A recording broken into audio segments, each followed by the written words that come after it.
there is a mindset among some intactivists that has even manifested into a slogan that I've occasionally heard, or some variant of it. I may end up paraphrasing rather than directly quoting, but something to the effect of, "An intact generation will save America."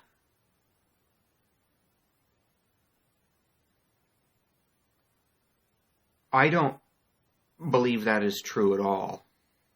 I think that is totally misguided. It just isn't true. An intact generation will not save America. As terrible and as apathetic and useless as circumcised America is right now, the level of apathy, just general apathy and malaise and lack of concern that will be the result of an intact America, some future theoretical intact America, would be infinitely worse for the cause of actually dealing with circumcision.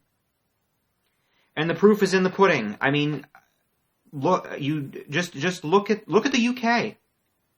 Right? In the UK, the circumcision rate reached granted, it never reached majority, but let's say maybe that's actually in favor of my argument, to be honest. 35% by the late 40s. And then before the NHS stopped funding it, and it collapsed afterwards. But, what do you want me to say?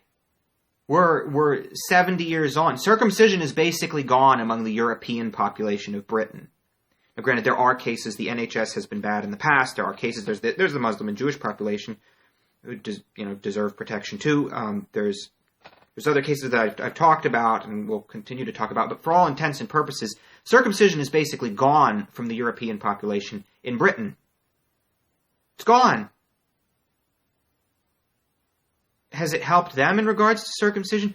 Circumcision has not been banned. There's no punishment for the perpetrators. There's no effort to make the victims whole. And in the case of the victims here, the generation, from the 40s that this is done to is, 75 years old now, and they're basically being permitted to die.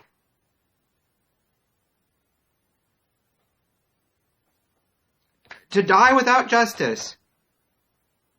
That's a horrific thought. And their intact generation has not really helped them deal with it. It's barely, there's some coverage, National Secular Society, Mike Buchanan, some of the lesser media pundits and talk radio hosts seem to be talking about circumcision by way of the Iceland ban, which is really the only reason they're even talking about it. And but by and large, it has not helped them at all.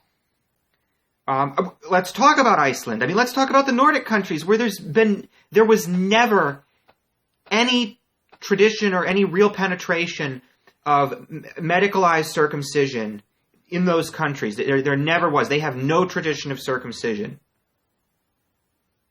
And it's taken till literally now, the past couple months, month or two or three, for them to even begin dealing with it. Iceland and possibly Denmark are looking like they may actually ban infant circumcision.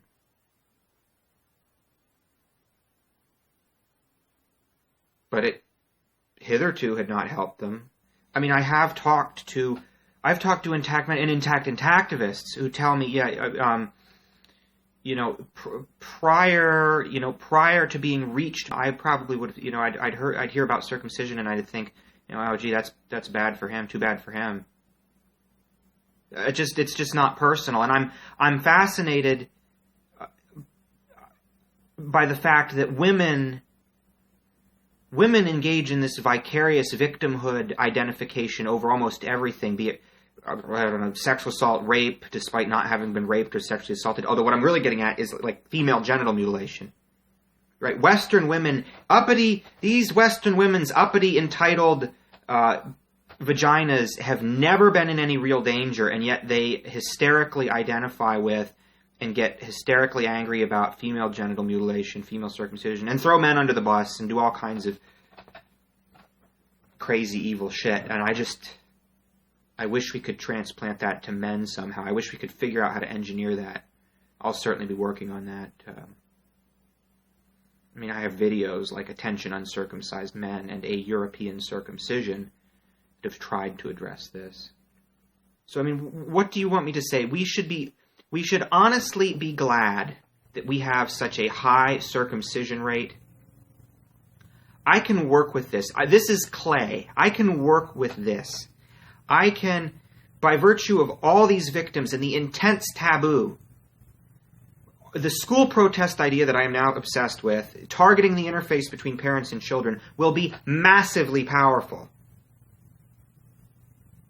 I can split hell wide open by doing this. It will be powerful. The high circumcision rate will be great for this. I mean, you look at places like Canada. Will this strategy work there? In Nova Scotia, circumcision's really low. I mean, it's almost gone. In Ontario and Alberta, I believe it's actually still quite high. Something like near 44%, which is, I think, the overall rate in the U.S. So it may work well there. And, of course, those are the neonatal rates. The rate among children in school will likely be a bit higher than that. I still think it's certainly viable there. But yeah, in general, it also imposes time limits on the viability of intactivism. Where if we can't make things happen in the next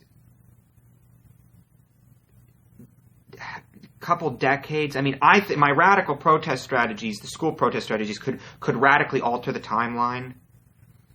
But suppose that's all you're going to rely on attrition. Regardless, if you can't make things start to happen in the next 10 or 20 years, you're going to lose it forever because nobody's going to care.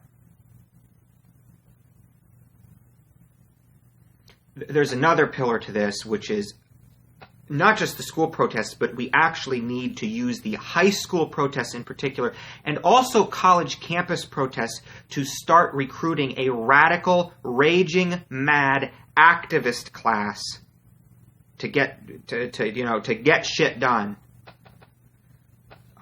That's the other point. I haven't talked much about that, but that needs to be. It's a two-part plan. School protests to rip the culture wide open, but then specifically the high school, but also college protests to form a radical activist class. And this is all time sensitive. It's dependent on having a large class of victims. And again, kicking the can down the road to 20, 30 years just seems, it's unacceptable to me that we can do so much more in the meantime, and we should. This country, I look out across this country, particularly with my perspective of community organizing and political organizing, and I see this country is a mountain of gunpowder and an ocean of spilled gasoline. This country is a tinder bundle waiting to ignite. And I know some jaded intactivists are very skeptical of that point. They're thinking, what is he talking about? This, that remains to be seen. In my conversations with young men on the topic of circumcision, even in non-circumcision related forums, I spring it on them out of nowhere. I surprise them with it. Has been quite positive, quite angry. I can make people go literally insane. It is bad. You have no idea how bad this is. You may think I'm crazy, but if this could result in physical violence. I don't know. I don't know what the future holds, but given how mad people get about this, I don't know. There's reasons for optimism. This country is a tinder bundle waiting to go up. Let's light the flame. An intact generation will not save America. A raging, mad activist class will save America. Tell me what you think. Tell me in the comments. Take care. Bye-bye.